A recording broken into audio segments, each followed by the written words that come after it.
साफ स्पष्ट हमारी क्या है, भाजपा ने एक मुद्दा उठाया था कि अगर 400 पार बीजेपी गई तो संविधान बदल देगी, है ना। एक नैरेटिव किया, आरक्षण खत्म कर देगी। एक कई बार राजनीति में नैरेटिव और परसेप्शन का बहुत बड़ा रोल होता है, ठीक है। निटी ग्रिटीज में ठीक है, सरकार के पास नंबर नहीं थे, फिर भी वो विशेष सेशन लेकर आए। क्या सिर्फ उन्हें पता था गिर जाएगा तो नैरेटिव बनाने के लिए लेकर आए, पर वो कह रहे हैं जी हम तो नहीं, हमारी तो नीयत साफ थी। तो आप लोगों के अपने अपने नैरेटिव हैं, लेकिन नैरेटिव अगर महिलाओं के बीच में जिस तरह से देश के प्रधानमंत्री आके संबोधित करते हैं, आधी आबादी से सीधा संवाद करते हैं, उनसे माफी मांगते हैं, एक एक दल का नाम लेकर बताते हैं, तो अगर ये नैरेटिव देश की आधी आबादी तक गया तो वो हर पार्टी को डैमेज करेगा। मैं सिर्फ अभी फिलहाल नैरेटिव बिल्डिंग और राजनीति की बात कर रही हूं, यहां से कौन सही कौन गलत, किसकी निटिग्रिटीज वो हमने डिस्कस कर रही है ऑलरेडी। नहीं, किसको मुझे बोलना है? सोफिया खान जी। मैं बोलूं? टीएमसी समर्थक सोफिया खान जी। जी अरे भदौरिया साहब, आपका नंबर नहीं है। सोफिया जी अपने आप को अनम्यूट कर ले पहले। आपका तो है ही नहीं, कहीं आप बिल ही नहीं पढ़ के आए हो, आपको पता ही नहीं किस पे वोटिंग होनी थी, और आप कह रहे हो कि मैं लोकसभा में सदस्य रहा हूं। सोफिया खान जी बोलिए। हाँ, मुझे थोड़ा बोलने दीजिए, थोड़ा सा मुझे बोलने दीजिए, बिना इंटरप्टेड बोलने दीजिएगा प्लीज।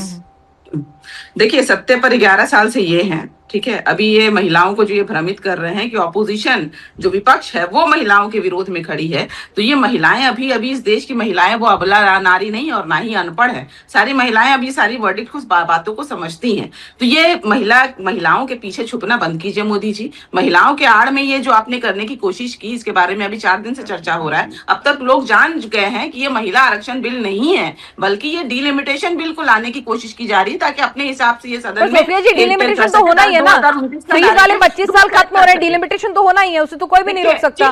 2029 के चुनाव में आपको डिलिमिटेशन के साथ ही जाना है। तो ये क्या है, डिलिमिटेशन बिल है, फिर महिला क्या करना? नहीं, एक सेकंड, इसमें क्लॉज ये है मैडम, इसमें क्लॉज ये था कि महिला 24 में 33% महिलाएं अब तक सदन में बैठी होती, 13.5% नहीं होती। उन्होंने भाजपा की महिलाएं, देखिए इतनी नेटिविटीज तो आप भी समझती हैं कि डिलिमिटेशन बिल से ही कनेक्टेड महिला आरक्षण का बिल भी है जो पास हो चुका है कि भाई डिलिमिटेशन होगा, जब संख्या बढ़ेगी तब महिलाओं को आरक्षण मिलेगा। मान भी लिया कि डिलिमिटेशन होना ही आज नहीं तो कल, तो फिर ये महिलाओं के आड़ में ये क्या करना है कि महिला विरोधी है विपक्ष, और ये मोदी जी का तो जब होना ही है तो पास क्यों नहीं करा दिया? अभी देखिए, अगर डिलिमिटेशन होना ही है, फ्रीज खत्म नहीं हो रहा है, तो पास क्यों नहीं करा दिया? लागू कीजिए ना, क्यों इन्हें महिलाओं की आड़ लेने दी? सारे राज्यों में लागू कीजिए। आपने 2024 में क्यों नहीं लागू किया? हम तो कह रहे 50% दे दीजिए। हम ऑपोजिशन जो है वो कहने को तैयार है कि आप अपने सीटों में दीजिए ना भाई। आपके जो सांसद है वो महिला पुरुष सांसद बैठ के मलाई खा रहे हैं और इनकी महिलाएं बैठ कर डिबेट कर रही हैं।